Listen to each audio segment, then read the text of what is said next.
àwọn media aid Atiku fòkò ọ̀rọ̀ burúkú ránṣẹ́ sí Tinubu àti àwọn media aid ẹ̀ pé ṣé kò ìwà important sí yín pé orúkọ obìnrin ni wọ́n bá nígbà tí wọ́n ṣèwádìí orúkọ Bọ́lá Tinubu ní Chicago State University, àbí kò tiẹ̀ dùn yín pé fourth certificate ní Tinubu fún àwọn INEC, àbí kò tiẹ̀ wá ṣe pàtàkì sí yín pé Tinubu ti resume school, ó ti bẹ̀rẹ̀ sí lọ school 4 years ago, ó ti bẹ̀rẹ̀ sí lọ sí Government College Lagos. ọ̀rọ̀ pọ̀ tí àwọn media aid Atiku tí wọ́n fi ránṣẹ́ sí Tinubu. Ó ní Atiku ò sí ní kátígórì yìí, ó ló ti ṣe homework ẹ̀ dáadáa, wọ́n láwọn ti ṣe homework àwọn dáadáa, wípé tẹ́ ẹ bá wo affidavit tí ẹ̀ ń sọ pé wọ́n sign lọ́jọ́ sátidé, ó ní gbogbo ẹ̀, ó ní 1973 ó ní àwọn certificate wà, ó ní àwọn document, àwọn affidavit wà tí wọ́n sign lọ́jọ́ yẹn. Ó ní àfi kí Tinubu jáde wá ṣàlàyé fún gbogbo ọmọ Nàìjíríà lórí ọ̀rọ̀ Chicago State University certificate tí ó ti di ọ̀rọ̀ tó ti di gbọ́n mi sí omi òtó, tó ti di ọ̀rọ̀ rẹpẹtẹ ní Nàìjíríà báyìí. Ó ní ṣe business center kan lólúwọlé ní Tinubu ti ra certificate ni o, pé kí wọ́n wá ṣàlàyé.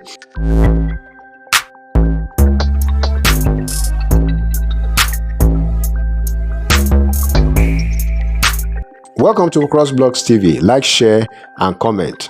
Àtìgbà tí àṣírí certificate forgery Chicago State University tí Tinubu ti wá tú báyìí ni àwọn media aid Tinubu ti bẹ̀rẹ̀ sí wá ọ̀nà lóríṣiríṣi láti tàbùkù bá Atiku, pàápàá lórí ọ̀rọ̀ orúkọ, lórí orúkọ ẹ̀ tó change láti Sadiq sí Atiku Abubakar nígbà kan. Àfi bí ẹni pé Atiku Abubakar ó ti mọ̀ wípé ọ̀rọ̀ yìí ó máa ta bá òun náà, ó máa dé level kan tó jẹ́ pé wọ́n máa wá àṣírí tiẹ̀ náà nípa ọ̀rọ̀ certificate ẹ̀ àbí àwọn document kan nípa ẹ̀. Ó ti wá ṣe gbogbo ètò, ó ti ṣe gbogbo ètò dáadáa tó fi jẹ́ pé gbogbo affidavit ẹ̀, gbogbo ibi tí wọ́n ti ṣe làwọn media aid ẹ̀ ti ṣe, wọ́n ti ṣe research, gbogbo ẹ̀ náà ti gbá tí wọ́n ti rí pé wọ́n ṣe homework wọn dáadáa. Òun náà fi wá ṣe media conference yìí láti jẹ́ kó yé àwọn tíìmù Tinubu pé ẹ wá o, lẹ́nu ń bẹ̀ o, èèyàn tiwa tó jẹ́ Atiku, gbogbo affidavit tó sign kò sí nǹkan kan tó ṣe, gbogbo ìgbà tó sign affidavit àsìkò yẹn náà àwọn document wà tí wọ́n sign gbà yẹn náà ní 1973. Wọ́n ní àwọn team Tinubu, wọ́n nítorí pé Atiku, affidavit Atiku wọ́n sign ẹ̀ lọ́jọ́ sátidé, wọ́n nínú wọn ti dùn, wọ́n ti bẹ̀rẹ̀ sí lùlù, wọ́n ti ń jó wípé nǹkan kan náà kọ́ ni wá ni, wípé nǹkan kan náà kọ́ làwọn méjèèjì ni, ṣèbí ẹ̀yin náà, ṣèbí ọjọ́ sátidé náà sign ní kínní àti bẹ́ẹ̀ bẹ́ẹ̀ lọ. Ó ní àwọn tíìmù Atiku wá ní irọ́ lálẹ́ ń pa, ẹ̀ ń fira yín ṣẹlẹ́yà, ẹ jẹ́ bọ́ síta kẹ́ ẹ sọ fún ọ̀gá yín pé kó wá ṣàlàyé gbogbo ibi tí ó ti rí certificate. Àwọn tíìmù Atiku yìí wọ́n sọ débi pé àwọn conduct research into the registry of Lagos State High Court ní ọdún yẹn 1973 láti rí bóyá báwọn ṣe sign ní affidavit paper Atiku bóyá ó wrong, bóyá ó wà stupid.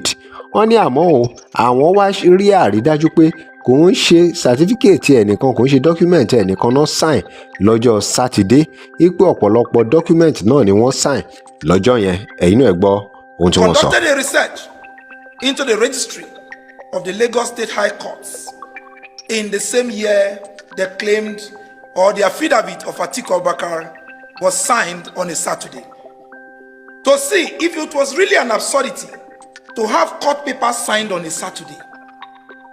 The outcome of our findings showed clearly that there are court papers that were signed on Saturdays in the year 1973. Atiku Abubakar's affidavit was not the only one signed on Saturday, as the con men would want you to believe. Here and now, we shall show you the slides of our findings. Please, I need the cameras to return to this screen. What you see here is in the Federal Revenue Courts of Nigeria, summons to parties by the registrar to settle record under 7 Rule 7, Board of the Internal Revenue in Lagos, dated 12th day of February 1974. From there, I will take you to other documents. This is in the High Court of Lagos. When I mean High Court of Lagos, I'm talking of Tinubu's Lagos. Hearing notice. It may interest you to know that we have these are certified true copies. We got them certified by our lawyers. In this case, is between T. Adeokin and Nigeria Airways Limited. This is a hearing notice that was issued by the order of the court on the 17th of March 1973, as highlighted there. Please, you can run a check. 17th of March 1973 is a Saturday. My dear colleagues, ladies and gentlemen, and those of us watching from our homes this evening, Sunday evening, these are CTC copies done from the Lagos High Court. Now, I will go further. This is another CTC copy.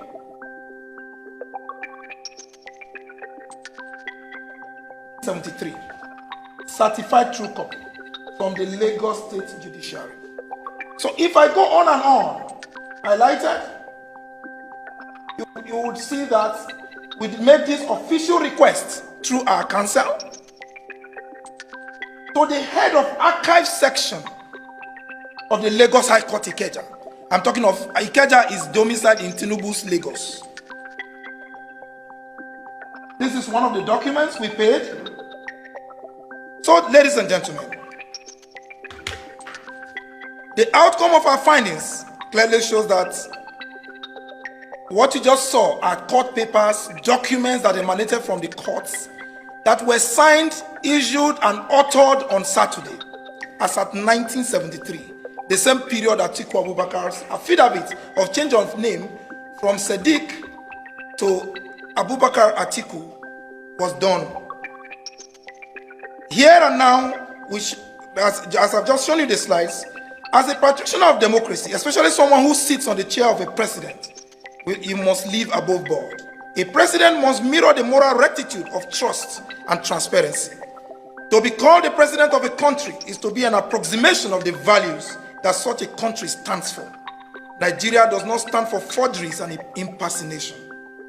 It is therefore on this note that we yet again call on President Bola A. Tinubu to follow the example of Atiku Abubakar, to clear the air about the doubts and kurukere about his past, just as we have done, openly, publicly. tó òun lẹ ti gbọ́ yìí o, ẹni tó bá máa jẹ́ president orílẹ̀-èdè ó gbọ́dọ̀ ní values, kó ní integrity.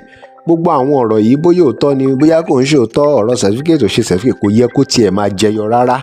Ẹni tó bá ní integrity, ẹ bá rántí pé gbà kan náà ẹ rí pé Peter Obi náà jáde tó fọwọ́ sọ̀yà pé ẹ lọ wádìí òun, ẹ lọ sí school òun anywhere, ẹ lọ find out nípa certificate òun, pa document pé òun ò ní nǹkan tóun fẹ́ bò. Àmọ́ gbogbo ọ̀rọ̀ yìí tó ń ṣẹlẹ̀ lórí Bọ́lá Tinubu ó ti wá jẹ́ nǹkan tó tàbùkù bá orílẹ̀-èdè Nàìjíríà. Òun làwọn tíìmù Àtíkù ni wọ́n ṣe ń fohùn burúkú ọ̀rọ̀ kùngbákùngbé tó fi ránṣẹ́ sí Tinubu pé bàbá àfi kẹ́ jáde o, gbogbo nǹkan tó wà ní closet yín tẹ́ bá pẹ́ ní skeleton cupboard, kódà kan wọ́n ní ẹ lè confide nínú àwọn wípé by the time tí àwọn US wọ́n máa rely yẹn àwọn FBI tí wọ́n máa release àwọn files tí wọ́n pè ní FBI Tinubu files wọ́n fún ní hashtag, wọ́n ló máa cause irreparable damage fún Nàìjíríà gan. Wọ́n ní kò ní funny. Only Nigeria is a country of laws, and no one single man or woman, no matter how highly placed, is bigger than our laws. Also, we hope that the discovery into Atiku's Saturday affidavit by his own media team will rest this issue and provide the opportunity for Tinubu's team to come clean with its decades of forgeries and lies. Nigerians are waiting for them to put an end to this kindergarten Tom and Jerry that has done nothing but brought embarrassment and humiliation to our country and its people. Ṣé ti gbọ́ báyìí? Òun náà sọ pé ẹ fọ̀rọ̀ Àtíkù lẹ̀ pé bóyá Àtíkù change orúkọ affidavit ẹ ti wà ń bẹ̀, wọ́n ti ṣe gbogbo research pé ẹ̀yin tíìmù media aid Tinubu ẹ lọ sọ fún ọ̀gá yín pé kó wá ṣàlàyé fún wa, kó come clean. Kódà gan wọ́n ní tó bá fẹ́ confide nínú àwọn, wọ́n ní kò sí problem pé nítorí kíní yìí ó tàbùkù rẹpẹtẹ bá Nàìjíríà. By the time tó bá tiẹ̀ máa gbé FBI file jáde báyìí, ó máa di serious wahala. Ẹ drop comment yín, ẹ jẹ́ ká mọ̀ nǹkan tẹ́ bá feel. Thanks for watching. This is CrossBlogs TV.